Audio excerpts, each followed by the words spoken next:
Njia ya miiba sehemu ya kwanza. Safari ya Baraka ilianzia kijijini ambapo hakukuwa hata na umeme haujawahi kufika. Jina lake ni Baraka. Leo nakwambia hadithi ya kijana mmoja aliyezaliwa kwenye kijiji kidogo sana, kijiji ambacho hata umeme haujawahi kufika. Jina lake ni Baraka. Baraka alikulia kwenye familia masikini sana. Baba yake alikuwa mkulima wa maharagwe yaliyokufa kwa kiangazi. Mama yake alikuwa muuza vitumbua sokoni, lakini pesa ya vitumbua ilikuwa haiwezi kufika jioni. Baraka alilala kwenye nyumba ya udongo, paa la nyasi lililovuja, sakafu ya udongo isiyo na godoro, ila moyo wake ulikuwa umejaa ndoto. Kila usiku, mshumaa mmoja mdogo ndio ulikuwa taa yao, lakini ndani ya Baraka kulikuwa na mwanga mkubwa, mwanga wa ndoto ya kuwa mfanyabiashara mkubwa. Lakini nataka nikwambie kitu, kijijini kwao kuota ndoto ilikuwa ni kama kupanda miti kwenye mawe. Hakuna mtu aliyemwamini. Watu walimcheka, walimwambia, haya mambo ya biashara si ya familia yetu, sisi ni wakulima, sisi ni watu wa kawaida. Lakini Baraka hakukata tamaa. Alianza kuuza karanga shuleni. Alikuwa anaamka alfajiri kuchoma karanga kwa kuni chache walizobakiwa nazo. Aliweka zile karanga kwenye mfuko mdogo na kuziweka kwa wenzake shuleni. Siku moja mwalimu wake alimkuta akiuza karanga, akamdhalilisha mbele ya darasa lote, akampiga viboko mbele ya kila mtu, akamwambia, Baraka, utaangamia na biashara zako hizo. Hii siyo sehemu ya kuuza. Nakwambia ukweli, siku hiyo Baraka alilia sana, lakini hakulia kwa maumivu ya viboko. Alilia kwa sababu mtu aliyepaswa kumwelewa ndiye aliyemkandamiza. Usiku ule Baraka alikaa na mama yake, akamwambia, mama, nataka kuondoka hapa. Nimeamua kwenda mjini kutafuta maisha yangu mwenyewe. Mama alimtazama kwa huzuni, hakumzuia. Alijua mwanaye tayari alikuwa na moyo wa kupambana. Baraka aliaga kimya kimya. Asubuhi ya pili alitembea kwa miguu hadi mjini. Hakukuwa na nauli, hakukuwa na ndugu wa kumsubiri.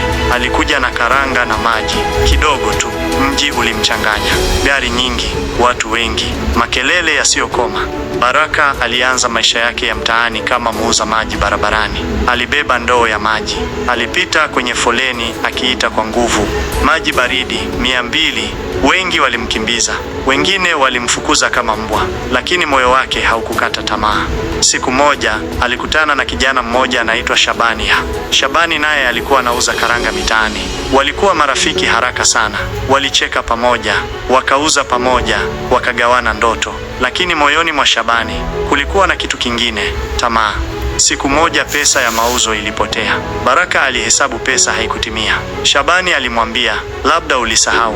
Baraka alimwamini, lakini moyo wake haukuwa na amani. Alijua kuna mtu anamchezea akili. Baraka alirudi tena barabarani kuendelea kuuza maji. Maisha yalizidi kuwa magumu. Njaa ikawa rafiki yake. Kulala chini ikawa sehemu ya maisha yake. Lakini nakwambia, Baraka hakukata tamaa. Katika harakati zake, alikutana na msichana mmoja anayeuza matunda mtaani. Jina lake alikuwa Amina. Amina alikuwa mchangamfu. Alimuuliza, mbona kila siku uko hapa Baraka? Unauza maji peke yako? Walizoeana, wakaanza kuzungumza mara kwa mara, mpaka siku moja walipendana. Baraka aliamini amepata mtu wa kumshika mkono. Alimwamini Amina, alimpenda Amina. Lakini katika mapenzi haya kulikuwa na siri kubwa sana, siri ambayo Baraka hakuwahi kuitarajia. Siku moja mauzo yote yalipotea tena, na safari hii alijua lazima mtu anamfanyia mchezo. Je, ni Shabani au kuna mtu mwingine anayemsaliti?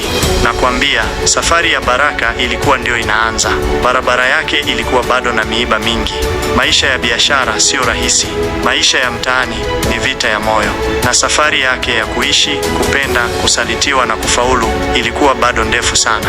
Subiri sehemu inayofuata kwenye njia ya miiba, safari ya Baraka. Haya, usisahau kusubscribe kwa ajili ya kupata mwendelezo zaidi.